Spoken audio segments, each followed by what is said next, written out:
જિલ્લાના બોડેલી તાલુકાનું ચાપરગોટા ગામ જે પાણીને હવાલે થઈ ચૂક્યું છે। માર્ગો પર કેડસમાં પાણી ભરાઈ ગયા છે।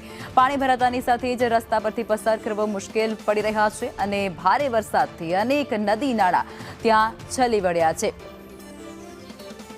સંવાદદાતા અમિત જોડાઈ ચૂક્યા છે। અમિત, કઈ પ્રકારની સ્થિતિ અત્યારે ત્યાં?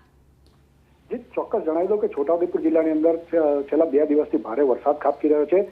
મહત્વની વાત એ છે કે જે આ ભારે વરસાદ ખાબક્યો છે તેને લઈને નદી નાળાઓ પણ પાણી ભરાઈ ગયા છે। ત્યારે કેટલીક જગ્યાએ તો ગામોની અંદર પાણી ભરાઈ ગયા છે, જેના કારણે લોકોને અવર જવર માટે ભારે મુશ્કેલીનો સામનો કરવો પડી રહ્યો છે। કેરસમાં પાણીમાંથી પસાર થવાની ફરજ પડી રહી છે।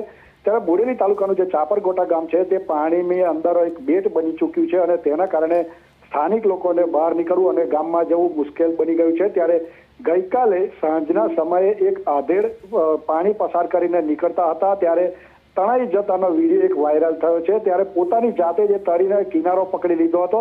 મહત્વની વાત એ છે કે જે પાણી જે કોતરના જે ગામમાં ફરી વળ્યા છે તેને લઈને લોકો ભારે હાલાકીનો સામનો કરી રહ્યા છે। જી, આભાર।